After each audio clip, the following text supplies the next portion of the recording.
Lolade just underwent a Brazilian butt lift surgery in a hospital. What does that mean? BBL. Eh? Àwọn ọmọ tó ń ṣèjì? Something like that. No, it can't be my daughter. No, you are mistaken. It can't be my daughter.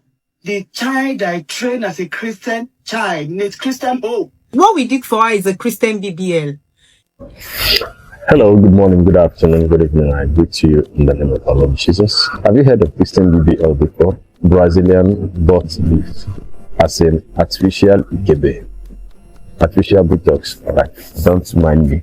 There is something I learned from this video. I've actually observed this from Christians, and you will understand this was a prank a daughter did on her mother. But I think the mother happened to be a pastor's wife. So something developed in the discussion, and I really want to pick up on that. So this is not to bash anybody. It is funny anyway, but there is something significant that I want us to pick up from this place. Listen to the conversation as it unfolds. Please pay attention. Lolade just underwent a Brazilian butt lift surgery in a hospital. What does that mean? BBL. Eh? Àwọn ọmọ tó ń ṣèjì? Something like that. No, it can't be my daughter. No, you are mistaken. It can't be my daughter. It cannot. No, let me call her. Hello? She's not picking my call. I've been calling. She's not picking. Sorry, ma. That's what I was trying to tell you. The anesthesia is still working on her, so she's still currently sleeping. So she might not be able to talk to you. So we are calling you so that you can give us consent so that we can discharge her. Mommy, are you okay? The surgery was successful. Mobe, the child I train as a Christian child needs Christian hope. What we did for her is a Christian BBL. It's not just ordinary BBL that you will see outside anyhow. It's moderate.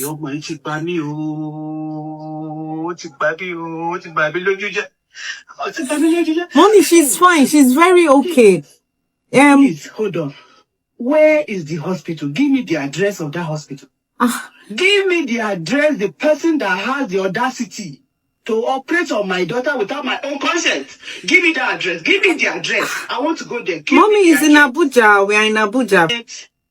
Lagos. And travel all the way to Abuja. Just to have BB what? BBL, ma. Because our hospital, we are the best. Hey, God, this guy has killed me. This guy has killed me. Mommy. This guy has killed me. Oh, people die on this thing. I have seen several people that died. I have seen a lot on the internet. Why? She did not die. She's very fine. Almighty, by me, Lord, you Mommy, no sọ pé ẹni kó mọ́kọ wá, and àwọn ọkùnrin these days, kí n fẹ́ ẹni tí kò bá nídìí. Nǹkan tó jẹ́ kó fi wá ṣèdí ní facility wa nìyẹn. Torí Ọlọ́run tí bá tẹ̀lé kó mọ́kọ wálé, ṣé mo wá ní kó lọ change àwọ̀ ni? Ṣé bọ́lá ń ṣe dá yẹ ò dá? Èmi ìyá ẹ̀ ṣé mo lọ ṣé kí bàbá ẹ̀ tó fẹ́ mi? The church member. What will I tell them? What will I tell church member? The pointing the accusing finger on me. And one more year pastor. And one more pastor. Mommy, it's a Christian BBL. Mommy, right. You will not understand. She's 27 years. BBL, see no Bible. No Bible. And kò ṣe BBL nìkan la ṣe, ó tún ṣe breast implant. No. We put something in our breast. You see, you nurse that you are talking to me, just thank your God that you be far away from me. If not, all this explanation, you might not even live to tell me those rubbish explanations. Okay, I intentionally allowed the video to play so that you may, maybe you got what I actually want to discuss about in this video. Maybe you saw it, maybe you heard it, maybe it touched you as it did me. No harm in this, but I want us to look at this. Now, the mother, kudos to the mother, who is actually still a very traditional African or Nigerian mother, right? She is not the new generation mother who themselves are doing BBL. And so when the mothers are doing BBL, what right do they have to talk their daughters out of it? So kudos to her. She's a precious mother, and she is really appreciated. I appreciate her, and I appreciate her concern. It is normally the concern that I see people have in church today, and it is because of the toxicity and the misunderstanding in the church community. Now, I do talk to people and my people, all right?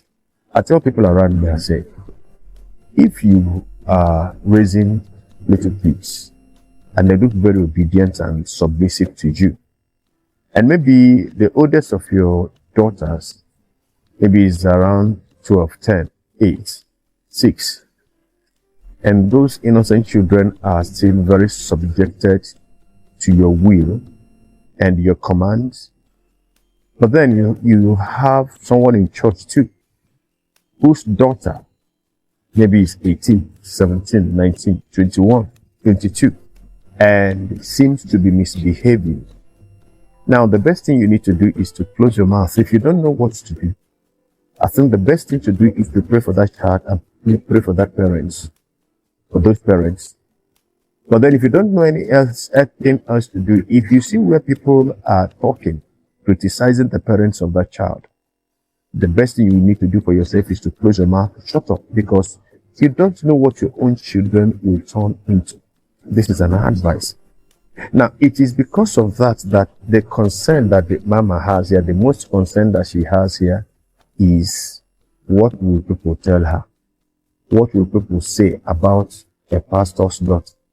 What eye would they see her? Not really that she is not concerned about the daughter that she raised in a Christian way, going out of hands to do what she believed was not supposed to be done by a Christian. So, but I see this concern of what will people talk. I see it as a very serious thing because it is a valid concern, but it is not supposed to be the primary concern. And why I say it is a valid concern is because we are now in a community where people, don't even empathize. The first thing they do, they go into judgment. They'll begin to look at a whole daughter of a pastor, the daughter of a woman leader in the church, the daughter of this or that and that and that and that. And so, because of that, when something happens in the homes where maybe the mother should have sought for counsel or advice from members of the church, now they keep it. Even when you ask them, they deny it. For instance, I know of a sister whose daughter, was impregnated outside, out of wedlock. And so in order to hide it, she made that girl to travel. And after some, now not that they didn't grieve about it, they grieve about it, but because of how the church community would see it, the reactions that would come from the church community, now they had to lie upon lie to cover lie. All right. So after some time, the girl returned. And when she returned, nobody saw her for a very long time. Now, suddenly, people started seeing the sister, the mother of the girl, with a little baby. And when she is asked, she'll say, it's her niece. It's her niece. Whereas it is her grandchild that came out of wedlock. All right. So the shame of how the church community will react now pushed this person into trying to cover it up and then coating it with lies. It is a concern. It is a concern. You see, the church community has become so toxic, so hypocritical that it is no longer safe. When the apostle even said that we should confess to one another our errors, confess your faults one to another. Now, that was a community where the love of Christ was prevalent. But if I had done something I was not supposed to have done as a Christian, I sinned, I fell into sin. And I came to you and I talked to you. I said, my brother, look at, I was overtaken. Now, the primary purpose for coming to you should have been that you would bear my weakness with me, encourage me and pray with me. But you see, Even when you pretended as if though you cared about me, as if though you were concerned, the next thing is that what I told you will be heard outside. And unfortunately, when you will even tell it, you will tell it differently. You will tell it in a way that it should sound very, very presentable, so that anybody who sees me will look at me as an evil person. That is the problem we have in church. So our sister here, the good mother here, was more concerned about the shame that the daughter has brought to her. That is the concern of every parent. So don't make mistake. Don't make mistake. Don't misunderstand me. It is a concern of every parent. It should be the concern of every parent that no parent would be happy that the daughter got pregnant outside of wedlock, even though that this generation there's no more fear. Because some parents now are even sending their daughters to go and prostitute. All right? No father would be happy to see his son on the television screen as an armed robber or as a Yahoo person. But then, some parents are also encouraging their sons to go into Yahoo business. All right? So what I'm saying here is that her concern is a bit misplaced, but it is not her fault. It is what the church has become. It is just what the church has turned into. And so we're becoming a bunch of hypocrites.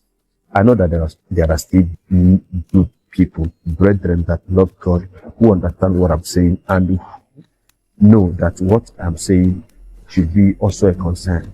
The church should be a place where we bear each other's burden. If there is any kind of, failings in misdeeds, we should bear each other's burden. The Bible admonishes us and says, let he that thinks he stands take heed lest he falls. So when that your daughter now that was 8 years old, when you were criticizing and, celebrating the misdeed of the other daughter of the other family, who at that time was 18, 19, 20, 21, 22, and your own daughter is becoming 14, 15, 16, and is now becoming something differently. Now, you may not actually have the reasoning to remember that you mocked somebody. And so it becomes a time of payback, because others will still talk about it. So it is not good. I remember when my elder sister, my direct elder sister, got married. My mother sat down the following morning and she said, God, thank you that you didn't allow any of my daughters to bring shame and reproach to me. All of them have given them out in marriage. You know why? My mother was giving birth to girls, and in my community, it's like a taboo. If a woman gives birth to girls without a son, unfortunately, the one that would have been my brother, my elder brother, died maybe at age 5. So my mother's first child was a girl. The second child was a girl. The third child was a girl. The fourth child was a girl. So even the fifth child was also a girl. I think it was the sixth that was supposed to be my elder brother that was a boy. And unfortunately, death came, took him away. And the one that followed, again, happened to be a girl. So now it was like, oh, she's producing girls that, in those days, and even partly now, people didn't value girl children in those days. So it was like, as she not get sons, now maybe they will leave the girls for house that will give birth to male children, things like that. So it was a burden in my mother's heart, and she was bringing up her daughters in the fear of God, and was still believing God, trusting God, and with some form of fear, until eventually that fear did not materialize. All right. So now that is when to sit and talk and say, God, thank you. And meanwhile, that if you have good children, it is not really because of the effort you put in. Those children that are misbehaving, I don't think you believe that all of them, their parents didn't put in effort. I know that there are some bad parents that, their parenting is so poor and so bad that, the seed they plant into their children is what we see, manifesting. There are so many of them around there. But there are still people that, no matter the effort that the parents put into them, when they go out, you see, when your child, who was a Christian in your house, was in the youth choir, you know, the only time you would believe and say, thank God, my child is a Christian, is when she has left the confines of your walls. You are no longer there to be a police, and you are no longer there to be the one's presence that she fears and that is stopping him or her from doing certain things. And she probably has gone to the university and returned the same girl, the same boy, still committed to Christ the same way he was when they were still around in the house. That is the only time you will say, oh, thank God, my child is saved. But then there is no point in time that you should give up on your child anyway. So I just saw this and I said, okay, let me bring it up.